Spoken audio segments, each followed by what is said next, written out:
दोस्तों सभी को मेरा नमस्कार। मैं महानंद कुमार अब आप सबों के बीच गौतम बुद्ध के टॉपिक को लेकर आया हूँ, जो दूसरा टॉपिक होगा।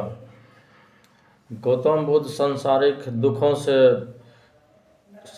दुखों से व्यतीत होकर जो है वो ज्ञान के मार्ग के लिए अपनी पत्नी यशोधरा और राहुल को बिस्तर पर ही सोए हुए अवस्था में छोड़कर रात को ही अपने ज्ञान के मार्ग के लिए निकल पड़े। सर्वप्रथम वो जो है सबसे पहले गौतम बुद्ध जो है बोध गया के समीप पहुँचे।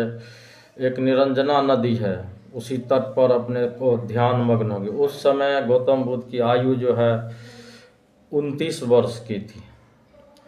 आज निरंजना नदी को हम पुनपुन नदी के नाम से भी जानते हैं, जो बिहार में ही। वहाँ पर जाके वो इस तरह से ध्यान मग्न हो गए कि वहाँ पर कुछ राक्षस और पिशाच के माध्यम से इनको जो है इनके ध्यान को भंग करना चाहा, लेकिन ध्यान भंग नहीं हुआ, क्योंकि इस कदर ध्यान में ही थे कि उनके एकाग्रता को अलग थलग नहीं कर पाए। और पुनः जो है सर्वप्रथम जो है जब 6 वर्ष की कठिन तपस्या के उपरांत जब बुद्ध को ज्ञान प्राप्त हुआ, तथागत कहलाए। उसी दिन से उसे तथागत भी कहते हैं, एक नाम तथागत भी है।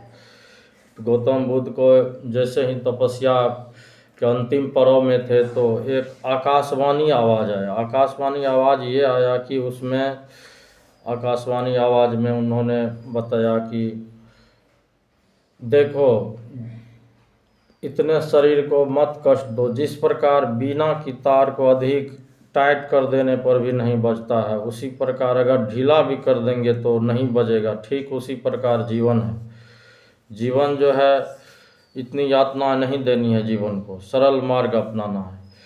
इसके बौद्ध धर्म के भिक्षुओं में जो है पहला जो है बौद्ध भिक्षु जो है सबसे पहले शाक्त दर्शन के गुरु, यहाँ देखिए, शाक्त दर्शन दार्शनिक आचार्य अलार कलाम तथा ये वैशाली के थे।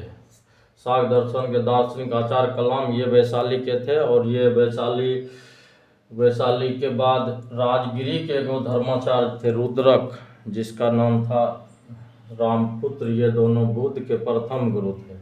यानी कि बुद्ध के प्रथम गुरु कौन थे? एक अलार कलाम जो वैशाली के थे, उसके बाद जो है ये राजगिरी के धर्माचार्य थे रामपुत्र, रुद्रक रामपुत्र। ये दोनों बुद्ध के क्या हुए? प्रथम जो है शिष्य बने, प्रथम शिष्य बने। उसके बाद जो है यहाँ पर देखिए बौद्ध धर्म में शामिल, सबसे पहले बौद्ध धर्म में शामिल जो है तपस्सु और भल्लिक को किया था। ये शूद्र थे। कभी कभी प्रतियोगी परीक्षाओं में पूछा जाता है कि सर्वप्रथम बौद्ध धर्म में शामिल होने वाले, तो उसमें बौद्ध धर्म में शामिल होने वाले तपस्सु और भल्लिक थे। तपस्सु और भल्लिक थे। ये शूद्र जाति से थे। कभी कभी पूछा जाता है सर्वप्रथम बौद्ध धर्म में शामिल होने वाले शूद्र कौन थे? तो शूद्र में पहला तपस्सु, दूसरा भल्लिक है, भल्लिक। तो इस आधार पर हम ये मान के चले कि उस समय जो है पूरे विश्व में शांति कायम करने की अराजकता फैली हुई थी धर्म को मानने वाले के लोग, क्योंकि अलग अलग धर्मों के लोग इस तरह से संकट पूरे विश्व में अशांति फैलाए हुए थे कि अलग अलग धर्मों के लोग जो है अपने धर्म को मानने के लिए जो है युद्ध का मार्ग अपनाते थे और बंदी बनाकर जबरन उसे धर्मांतरण कराए जाते थे। ऐसी परिस्थिति में बौद्ध धर्म जो है एक बहुत बड़ा शक्ति के रूप में उभर कर आया, जिसे लाइट ऑफ एशिया कहते हैं। आज भी जो है इसे लाइट ऑफ एशिया कहते हैं। और यह पूरे वर्ल्ड में अपने विश्व प्रसिद्धि हासिल किया अपने धर्म के प्रति। इनमें कंडीशन क्या था कि किसी प्रकार का जातीय बंधन नहीं था कि वह फलाने जाति से ही होना चाहिए। आराम से उसके धर्म में शामिल होकर बौद्ध भिक्षु बन सकते थे। पहला जो है इसका सबसे बड़ा मोटो क्या है कि जातीय बंधन नहीं था।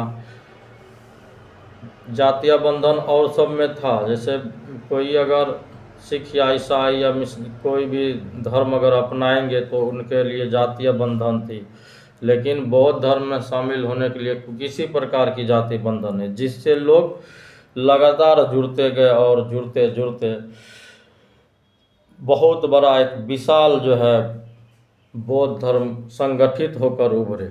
विश्व शांति के लिए भी बहुत बड़ा ये मार्गदर्शन हुआ। उस समय बौद्ध धर्म अगर नहीं रहते तो ना जाने कितनी और कठिनाई लोगों को झेलनी पड़ती और धर्म को लेकर लोग आपस में टूटते मरते कटते।